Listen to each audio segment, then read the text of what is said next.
policy slash programs. तो one policy is national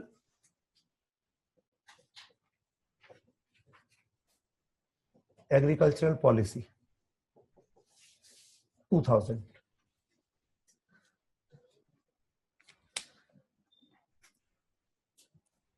Actually, it is most important policy. Even now, we can say it is being implemented. After that, government announced actually national policy for farmers 2007.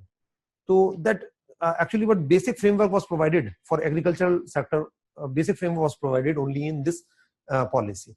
Apart from that, a lot of other programs are there like National Food Security Program, Rashtriya Krishi Vikas Yojana, and lot of other schemes. For example, Pradhan Mantri Gram Sichai Yojana, and various schemes are there. Those will be discussed. Like we have discussed National Mission on Agriculture Extension and Technology. We have discussed in IT. So various types of schemes are going on. For example, even insurance scheme also is a kind of a scheme. So here we'll discuss few policy related issues. So in rather I'll give you notes. I'll give you brief idea about this scheme. So here actually the target of this scheme, target for agricultural growth is 4%. Now it should be clear that in all government programs and schemes, the target is 4%. So till now, even in the fourth 5-year plan, the target is 4%. In Rashtriya Krishi Vikas Yojana, target is 4%. So government is putting target. So is it genuine, high or low? It is genuine. I think the target should be slightly challenging. It should not be very low. So obviously, we in the last 2 decades, how much on an average we receive? We around about 3%, slightly above 3 or 3 around. Last year, what was growth of agriculture? 4.1. So last year it was 4.1. Last year, मतलब 2000. Last का मतलब तो ये current ही बात कर रहे हैं हम 16-17. So in 16-17, in the advanced estimate is 4.1. Growth of agriculture sector fluctuates more or less? More. In other sectors, fluctuation is less, but agriculture is sometimes negative because it depends on rainfall. Sometimes maybe 7-8%. So can we say 4 is okay or not? Yes, 4 is obviously slightly challenging. Okay, so here I'll just give you a brief idea about policies. Although we'll discuss few policies in different sections. For example, like here, the important policies were that private sector's investment to be promoted. Private sector's investment to be promoted in post-harvest management.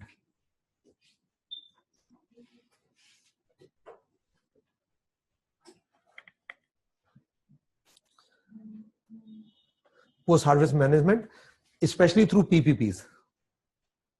Post-harvest means like in infrastructure, etc. So we will discuss food processing industries. So infrastructure for that, like mega food parks, etc., related to infrastructure of that. Post-harvest means like grading, standardization, selling, storage, cold storages, etc. Apart from that, as I told you yesterday, this lease contract farming,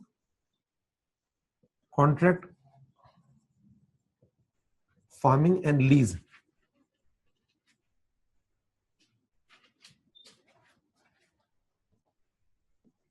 Farming to be promoted. So we have discussed already that lease farming is important or not. Contract farming. So which is better out of these? Although both are different, but which has less, you can say, problems.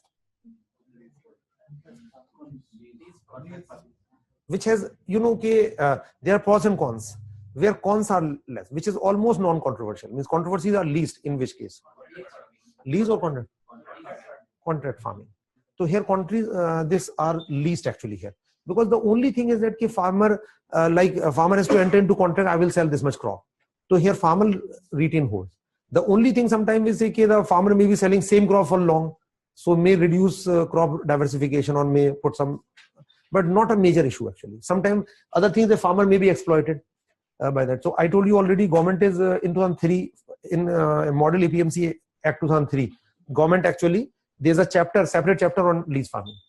Apart from that, in this budget 2017-18, government actually, the one point is that guidelines for this formal contract farming to be circulated to states. So government is promoting this. Without any doubt, it is very useful, and it has been very useful also. Like I told you, some companies did this contract farming, like PepsiCo in Punjab and a lot of other companies. Even in ICT, one private initiative I didn't tell you, which is the most important private initiative in use of ICT or in contract farming, both we can say, which is the largest private initiative for use of e-technology in agriculture. I told you government initiatives, but one company, actually almost 40,000 villages are covered. 40 lakh farmers are covered in about 10 states, more than 10 states are covered. So that is actually e-Choupal. In 2000 it was started. And which company started e-Choupal? ITC, Indian Tobacco Company. So ITC started e-Choupal. In that, actually one computer is given to a farmer called Sanchalak, and that is connected with actually internet, and information about agriculture is provided, like best practices, seeds, etc. So weather forecast, entire information they provide. They have their own system to collect from various agencies and provide to farmers in simple format, or they may modify, etc. And one thing is this, the information about all these things which we discussed yesterday, and these are significantly beneficial or not. Second thing is that there is a provision to buy and sell. Farmers can put order to buy input. They have actually their related dealers. So they can quote quotations there, and farmer can put an order through Sanchalak to buy in, and the suppliers, they supply to farmer. On the other hand, ITC directly buy from farmers at the mandi's prices, whatever price is in APMC mandi. One option is that farmer can sell to then online. Actually, they can put an order. I want to sell this much wheat at this rate, not rate, whatever rate is in mandi. And they have their own products also. ITC is having, no, apart from cigarette. I'm not talking about cigarette or tobacco here. Now, agriculture product कौन से हैं? जैसे उनका आटा है, क्या नाम है? आशीर्वाद आटा है, बिस्किट है जैसे उनका, सनफीस्ट, तो बहुत सारे प्रोडक्ट्स हैं. I think 15-20 प्रोडक्ट्स हैं इनके ITC के.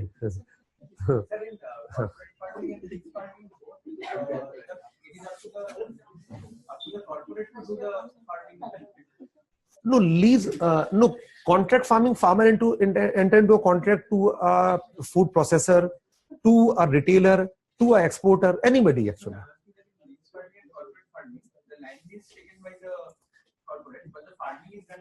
Lease farming may be done by corporate or may be done by an individual. Means a big farmer can take land on lease, other farmer can take land on lease.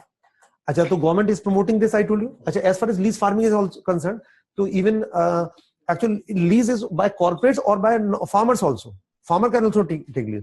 And I told you recently the Niti Aayog has issued guidelines for lease farming, and that is mainly meant for corporates or for farmers. By and large, related with farmers, like the farmers who are taking land on lease, they will benefit, like they can claim insurance benefit directly rather than the owner will get this compensation, etc. So they seek to protect, the objective is to maintain a balance in the interest of the owner and the farmer who has taken on lease, or maybe a company. So lease farming as lease means rent. So a farmer or a company, but usually companies take in general more on lease. So is it beneficial or not? We have discussed already benefits, but what is main problem here? The most important problem is degradation of resources. Because if a company or anybody will take land on lease, so would hardly be bothered about the what will happen after the lease actually, because so usually lead to degradation of soil. So this is one problem. But overall, is it desirable or not? Yes. So that is why Niti Aayog has issued guidelines and government is promoting this thing. So this was already mentioned in that policy. Achha, apart from that, regarding this means farmers' interest to be protected. Farmers' interest to be protected from cheap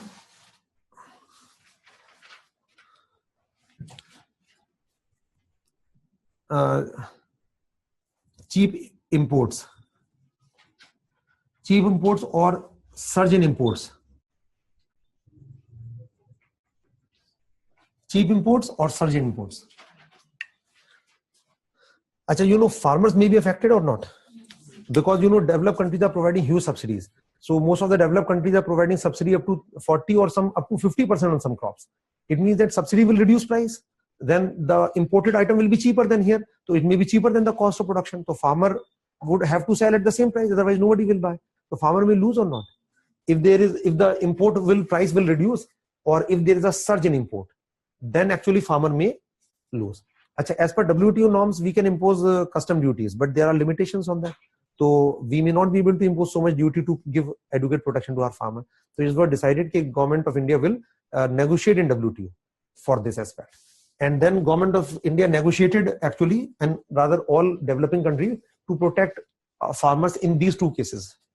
What is the name of that clause? Under which we can impose restriction, means even ban import of agricultural commodities in two cases: if price will fall or import will increase. No, that is related with food security. This clause, that is called special safeguard mechanism. Special safeguard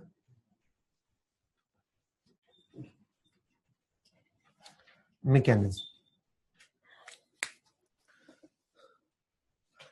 Special safeguard mechanism, SSM. So we will revisit in WTO and Doha. So it is a part of Doha. Doha started in 2001.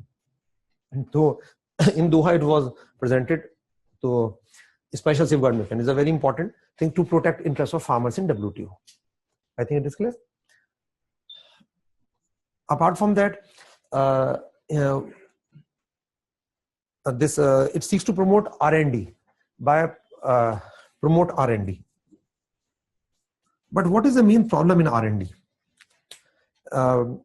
R&D, the thing is that if there will not be protection to R&D, then incentives will not be there to invest in R&D. Better quality of seeds will not be developed. And got the point here? And if more protection is given to them, like maybe patent they can take, then they may exploit farmers. So in WTO, as per WTO norms, broadly there are two options. One, we have to accept the WTO condition, like mainly patent. We should apply patent for R&D for new varieties of seeds, hybrid seeds. We can apply patent, but patents are highly biased in favor of patent holder. So like 20 years life, and one more system is there in WTO we'll discuss, called e-Choupal. In that also, that is also highly biased in favor of patent holder. So it would lead to exploitation of farmers if you adopt this.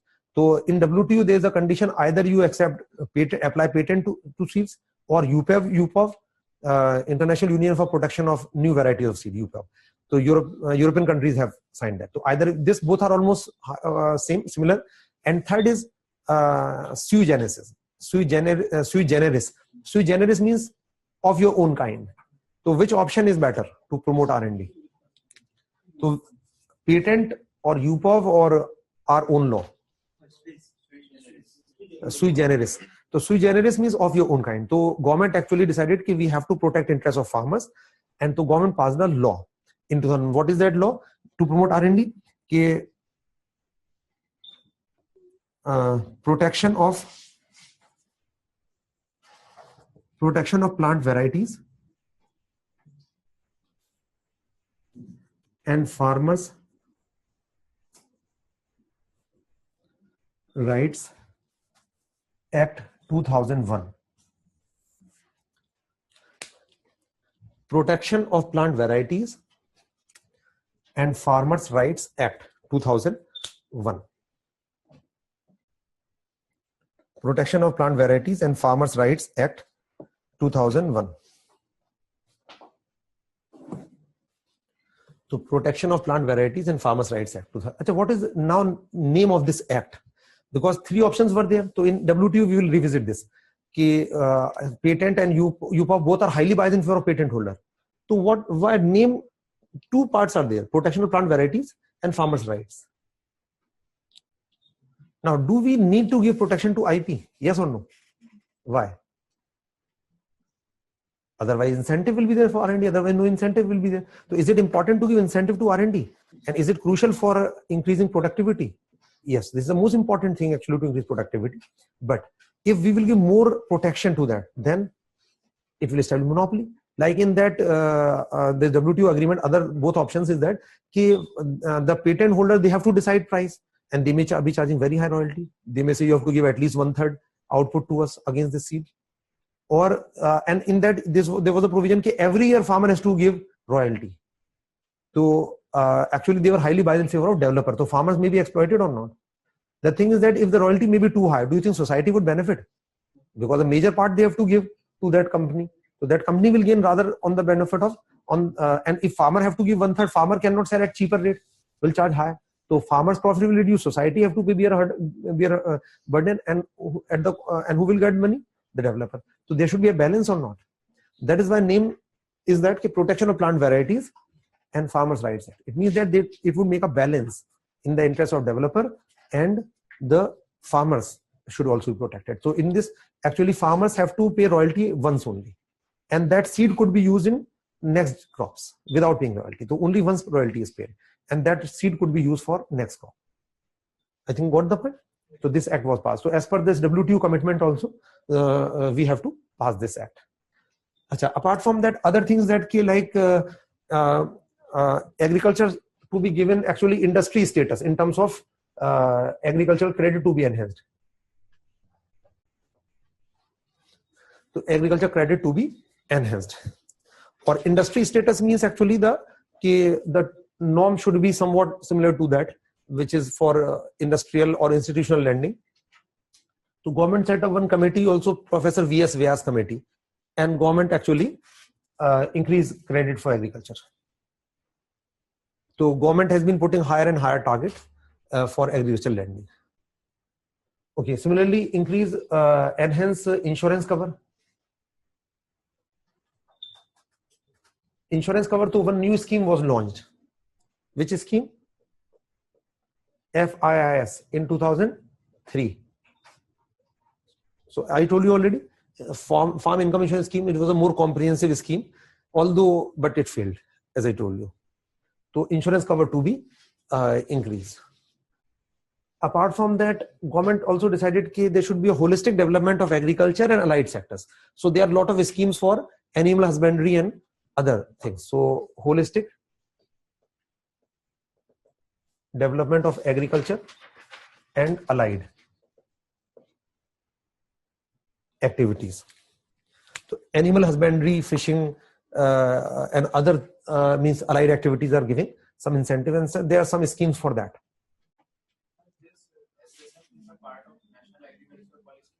Is a part of, it was mentioned in this case we should do this thing. Then in WTO we signed this agreement in Doha round, which is a part of Doha WTO. And as per WTO norm, we have to pass this act. Either we have to adopt patent or this act, so we pass our own act. Okay, so like so holistic development for this. Apart from that, other minor things were that like agriculture means rural electrification to be given priority. So at that time, one scheme was going on, Pradhan Mantri Gramodaya Yojana. There were 5 components. So rural electrification was added as the 6th component. Okay, so these are general actually things in this policy. So this policy is still actually implemented. Like rather in 2007, farmers actually national policy for farmers. Government set up one commission on farmers, National Commission on Farmers, under chairmanship of Dr. most renowned agriculture scientist in India, M.S. Swaminathan. So in 2005. And then almost similar recommendations were given that these things should be done, what we have discussed. And then national policy for farmers was announced, almost with similar points. National policy for farmers.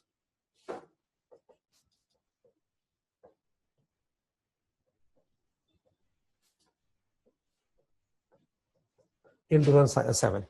So almost similar things were there. So government is actually implementing various programs. Like apart from that, other program is, I'll just give you, you can just go through in notes. Probably next week you'll get most of the notes. So there are actually like this scheme, almost similar points were there. Apart from that, Rashtriya Krishi Vikas Yojana, Rashtriya Krishi Vikas Yojana, Rashtriya Krishi Vikas Yojana was launched later. Acha, so what is main point in this Rashtriya Krishi Vikas Yojana? Growth target is 4% only. Here main focus is that to incentivize states to spend more on agriculture.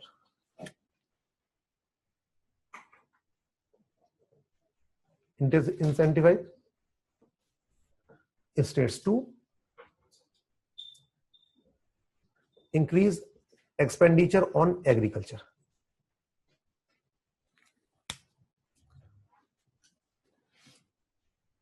तो राष्ट्रीय कृषि विकास योजना. अच्छा, incentivization, the main thing is that state should be given more incentives so that they should spend more on actually agriculture sector. And incentivization, like whichever state will spend more on agriculture, more grants to be given to that state. So here grants to be given to states on the basis of this. More you are spending on agriculture, more grants you will get. And there is one more thing here, some more autonomy to states in using funds. So more autonomy to states, because the focus is now on area specific approaches. In general, government is usually giving more liberty. Is it desirable or not? Yes, because actually different areas, actually different crop and different strategies are required. So in general, more flexibility is being given. Apart from that, there's a national food security scheme. So under that national food security scheme, production of selected crops actually is promoted. So assistance is given to states for production of selected crop, mainly like pulses, wheat, rice, and pulses. And recently, I think more crops were added in that. So these are some schemes. These are general schemes which are going on for agriculture. Economics of animal rearing. That is very simple topic. I'll just give you a brief idea. You know what is first of all use of that animal rearing. Animal rearing uses that. What are benefits or significance? Supplement income of farmer, lead to diversification, lead to mixed farming, and mitigate risk actually, especially of small farmers, especially in dry land, etc. This is very useful. Got the point? It complements their income. They provide various types of. It is important for food security. How? Like milks, egg, meat. Actually, supplement food security. Nutritional security is important for nutritional security. Apart from that, animals are used for various purposes, like for cultivation, for transportation, and cultivation, transportation, any other thing, like even irrigation, animals are used. Apart from that, the products of animals, like skin for leather, for various fibers actually, even for fuel, like cow dung is used for fuel as well. So they provide various types of products actually. So in industrial products input they provide. Apart from that, overall their contribution GDP I think is about 7% approximately. 7% is contribution. Apart from that, this women empowerment, because almost 70% actually labor force is women in animal rearing, etc. So women, it is also very important for women empowerment. So and rather, because usually very poor means low income groups also which are more vulnerable grow this, so it is also important for means as an anti-poverty measure. Okay, so these are general actually you can say, and contribution overall of this sector is about 7% in GDP. Okay, and in this broadly, what kind of actually problems are faced in animal rearing, like disease, etc., non-availability of medical things, and actually non-availability of what kind of feed will be there, so and financial support, etc., and proper insurance. These are the issues, and what should be done, like how these should be rectified. So these things are there. So I think these are very simple. You can go through in notes, and if you have doubt, we can discuss. Acha, one last is what are issues in agriculture sector? So I just give you broad idea what issues are faced. Why productive? So issues are that or you may write down issues. Just mention points.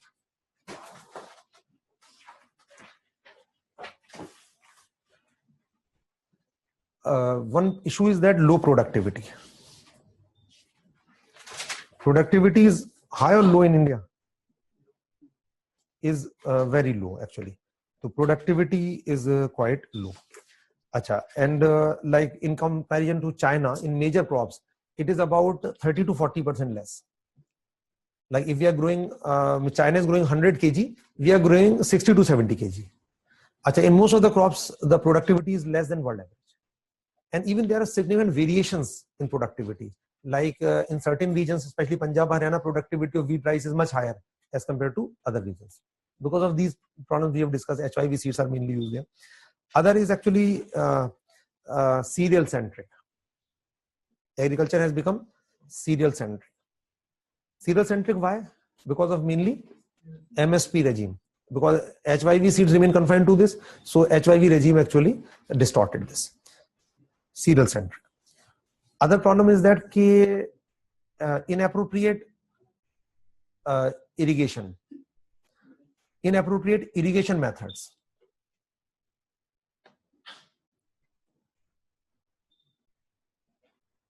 Inappropriate irrigation methods.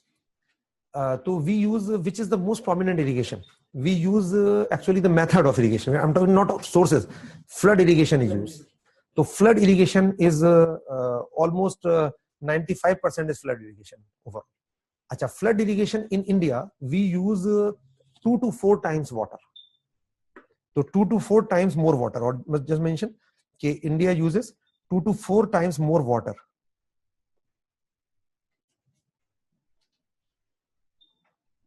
Two to 4 times more water to produce a major crop. Than does China and Brazil. A crop than does China and Brazil. So as compared to China and Brazil, we are using double to 4 times water.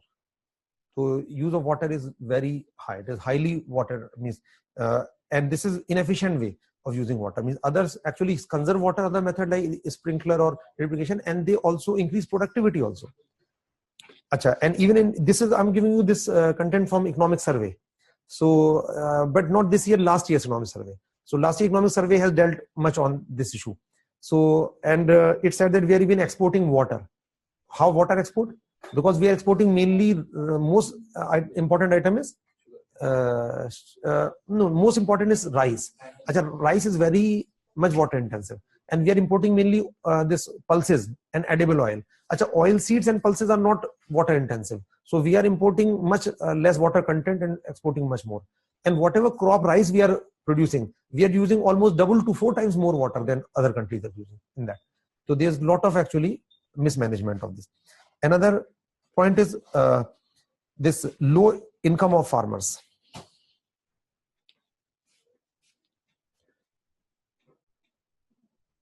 So as I told you, NSSO data, NSSO estimate ke average annual income of farmers, average median income of farmers in 17 states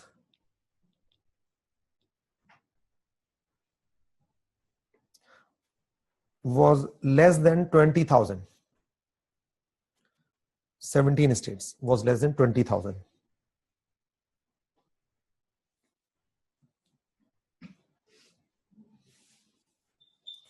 So 20,000 per annum median income, you can think of that. Ki annual income of means more than half of the farmers. Median income means half of the farmers are earning less than 20. Even median is less.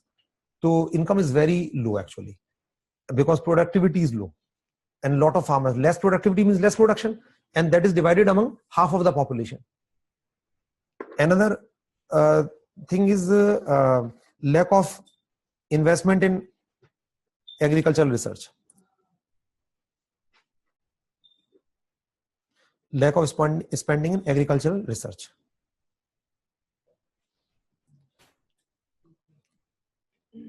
It means that government's R&D expenditure is one of the least in other, as we compare as per international level, it is one of the least. So India is not spending much, or in percentage of GDP, etc., is much lower as compared to other countries. So we are talking about international comparison, and rather, productivity is low. So we need to spend more or less. We need to rather spend more on R&D. But although a lot of technology missions are there, but still expenditure is much lesser as compared to the other countries. All these issues were given in economic survey. I'm just giving you directly from that what issues are there confronted by agriculture sector. Next point. market segmentation.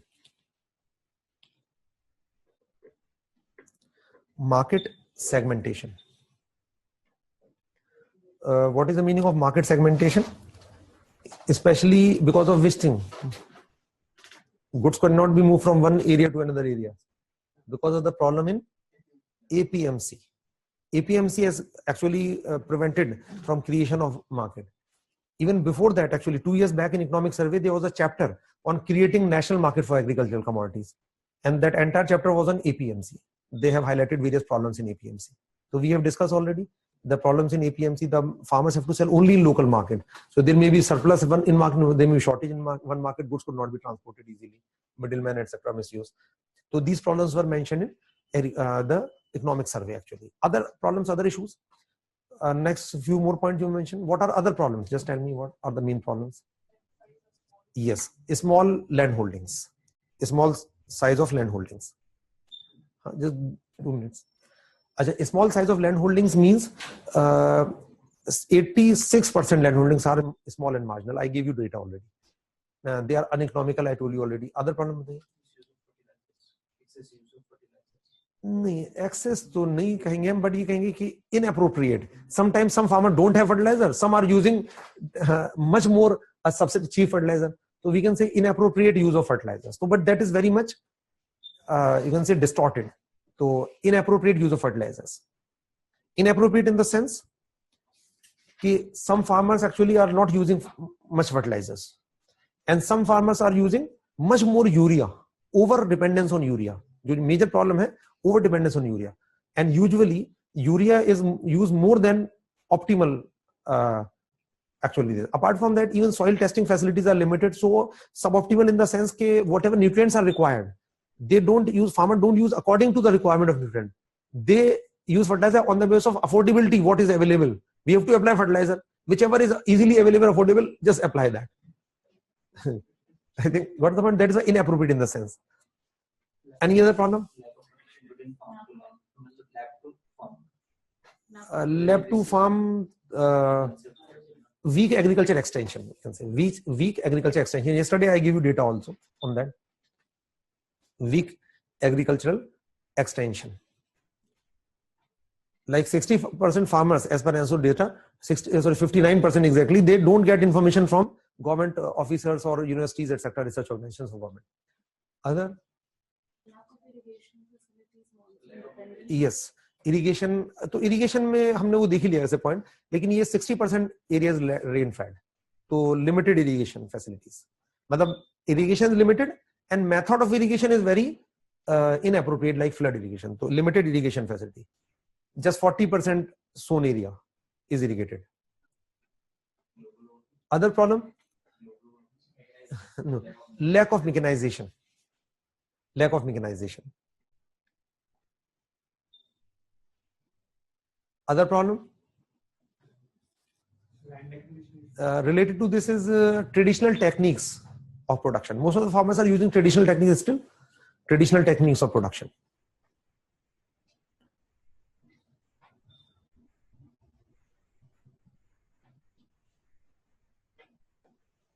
Other is lack of investment in agriculture.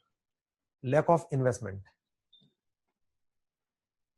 Lack of investment in agriculture. Investment why less? Because of both government as well as farmers. Farmers are not investing because they are poor, and government expend in. Just I told you how much investment is there? About 7% of total, 7% of GDP. So investment in agriculture is very low. That is one reason for low productivity.